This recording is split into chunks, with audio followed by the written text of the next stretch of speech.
तो ग्रिफिथ ने क्या निष्कर्ष निकाला? उन्होंने निष्कर्ष निकाला कि जिंदा आर स्ट्रेन बैक्टीरिया किसी तरह गर्मी से मारे गए एस स्ट्रेन बैक्टीरिया द्वारा रूपांतरित ट्रांसफॉर्म हो गए थे। मतलब गर्मी से मरे एस स्ट्रेन से कोई रूपांतरण सिद्धांत ट्रांसफॉर्मिंग प्रिंसिपल जिंदा आर स्ट्रेन में चला गया। अच्छा।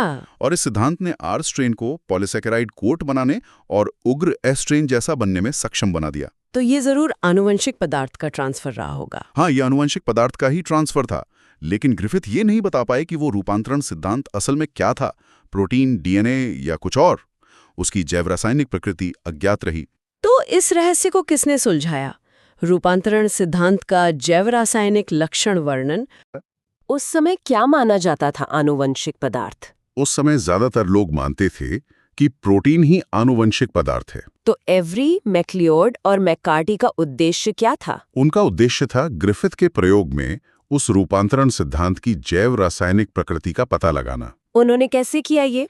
उन्होंने गर्मी से मारे गए एस कोशिकाओं से अलग अलग जैव रसायन जैसे प्रोटीन, डीएनए, आरएनए आदि को शुद्ध किया। अच्छा। फिर उन्होंने देखा कि इनमें से कौन सा पदार्थ है जो जिंदा आर कोशिकाओं को एस कोशिकाओं में बदल सकता है। और उन्हें क्या मिला? उन्हें मिला कि अकेले एस बैक्टीरिया से निकाला गया डीएनए ही आर बैक्टीरिया को रूपांतरित करने में सक्षम था। ओह, तो डीएनए ही था वो रूपांतरण सिद्धांत?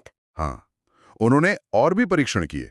उन्होंने देखा कि प्रोटीन को पचाने वाले एंजाइम प्रोटीएज या आरएनए को पचाने वाले एंजाइम आरएनएज डालने से रूपांतरण पर कोई असर नहीं पड़ा।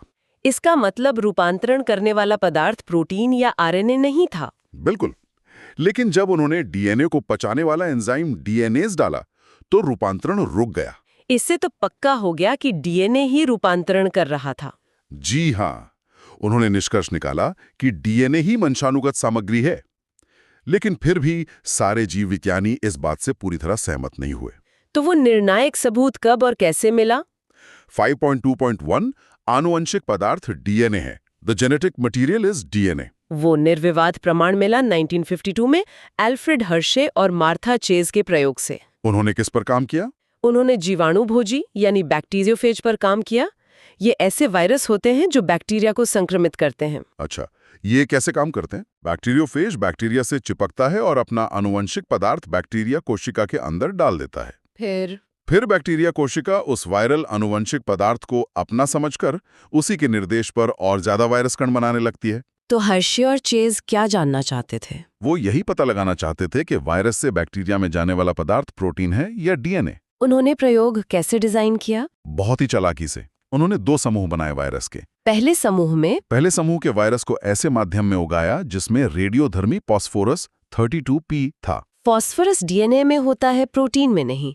तो इससे वायरस का डीएनए रेडियोधर्मी हो गया होगा। बिल्कुल सही। अब दूसरा समूह। उसमें क्या किया? दूसरे समूह के वायरस को ऐसे माध्यम में उगाया जिसमें रेडियोधर्मी सल्फर 35S था। और सल्फर प्रोटीन में होता है, डीएनए में नहीं। तो इस बार वायरस का प्रोटीन रेडियोधर्मी हो गया। एकदम सही।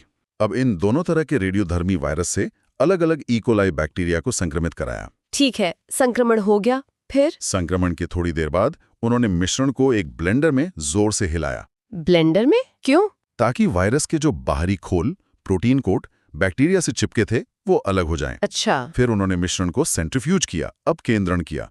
इससे भारी बैक्टीरिया कोशिकाएं नीचे बैठ रही और हल्के वायरस कण ऊपर रह गए। अब आए परिणामों की बारी। क्या मिला? जिन बैक्टीरिया को उन वायरस से संक्रमित किया गया था जिनका डीएनए रेडियोधर्मी 32P वाला था, वो बैक्टीरिया रेडियोधर्मी पाए गए।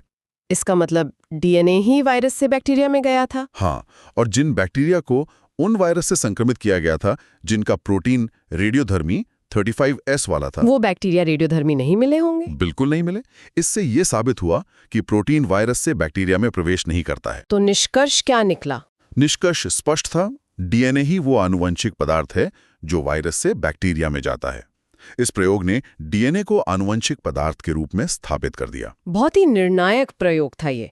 अच्छा, तो अब जब ये पता चल गया कि डीएनए आनुवंशिक पदार्थ है, तो ये सवाल उठता है कि एक अच्छे आनुवंशिक पदार्थ में क्या गुण होने चाहिए?